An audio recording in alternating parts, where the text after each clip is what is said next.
Hi, my name is Keith and I'm known as the Florida Stone Man, and today I'm going to talk to you about what an empath is and what it really is, because there's a lot of what an empath might be online. So I'm going to describe my experiences with empaths, being an empath myself, seeing people who have called themselves an empath and how they might have kind of gone off with it. So basically, what is an empath?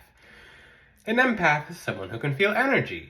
From my findings, there are several different kinds of empaths. So you can be one kind of empath, but be several different kinds. From my experience, some empaths will look at a person's face and feel everything they feel and be completely drained. Some people will just talk to other people and completely feel what they feel, and it'll be completely draining for them. Some people will just hear someone talk and they'll be completely drained. But that's actually one of the common trends with being an empath or people who are empaths.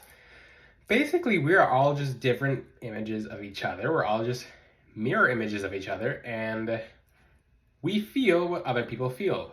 There are also just another example of a physical empath, and this is a gift I had to turn off very, very quickly because I thought it was very freaky and I didn't know how to really help people with it. But like, for example, if someone in the room had a heart condition, I would feel it in my heart for a half second, and then I would know that someone had a heart problem. And then if someone had breathing problems, I would feel their breathing problems for a half second, and then this would go away. And I basically prayed. I'm like, I don't think this is the gift for me. I don't know how helpful this is because it's more shocking than it is helpful. I don't think this is the right way for me to download the gift. So I basically asked for that gift to kind of go down, and it did go down. So if someone does have like a certain pain, I'll feel it very, very tiny for a half second, and it'll kind of fade off versus all at once, because our gifts can be toned. Basically, sometimes people's gifts are more open than they should be right when they're using the gift. Sometimes it might come off as too intense, too scary, and it could be a little overwhelming. But you can kind of tune yourself to the gift, and that's the best way to open your gifts, especially being an empath. It's just kind of like slowly work your way up to it. So for people, I believe we're all empaths, but just to different degrees. So people who call themselves flat out empaths, they will realize that I notice a lot of them will realize that in conversations they get drained, when talking to people they get drained, when they go out in crowds they'll get drained.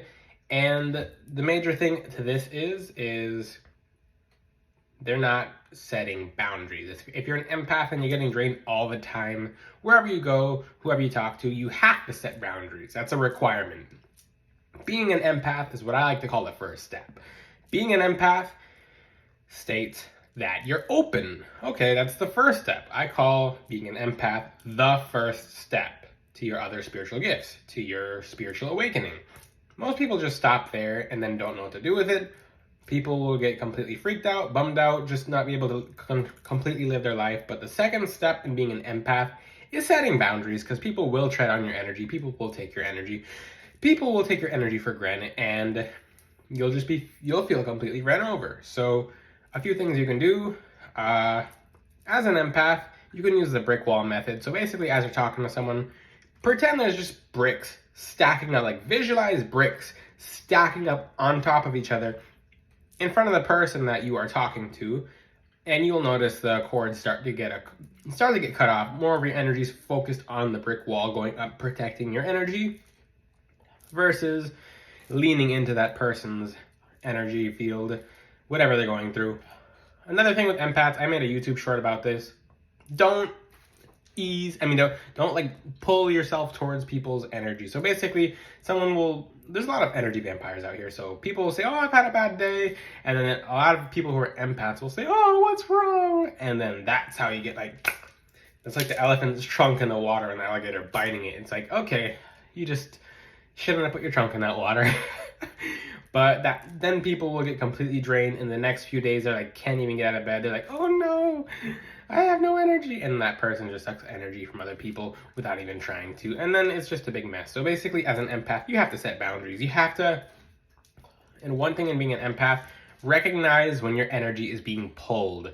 So basically, one way you can do this is evaluate 100% of your energy.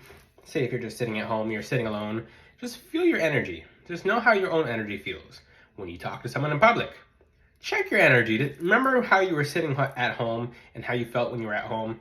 Go home and then feel your energy. I mean, no, pretend like you just went home and you're feeling your energy when you're talking to that person, and then evaluate if that person's doing a tug. And a few symptoms of a tug is like under your eyes will start to get a little heavy. The back of your neck might start to get hot or hurt. You might start to get hot out of nowhere or chills, or you might just start feeling like yawning even though you don't want to feel like, even though you're not tired, you feel like yawning. Those are the first symptoms of energy tugging, which a lot of empaths will face. Now, you can also use a scissor method. You can visualize giant scissors coming between you and them and cutting the cord off. You can also practice physical barriers, so you can cross your arms, not like that, but cross your arms like this when you're talking to the person. You can put your side to them. Just kind of like close your chakras off, because each energy center is open unless you're wearing jewelry, crystal jewelry, or unless you have something over them, unless you have some form of protection. But your arms can be a protection, because same thing with a dog bite. Imagine the person who you're talking to is kind of like a dog biting, kind of like dogs biting energy. Close your energy off to them. You won't feel as drained. That's the biggest thing I see with empaths. That's the biggest problem, is that they don't know what the next step is after being an empath, and they get stuck at the phase that they can't really go out in crowds, they can't really talk to other people, they can't really do much at all, because they just feel drained all the time and they feel like their gift is a curse.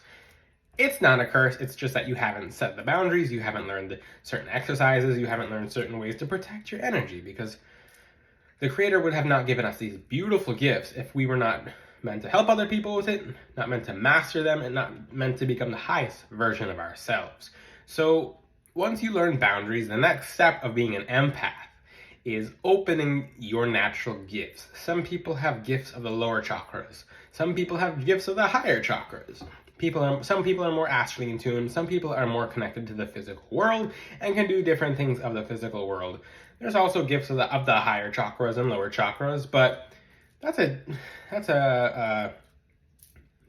thing for another video. Just basically know that when your empath has to do with feeling, we're all connected, everything's connected.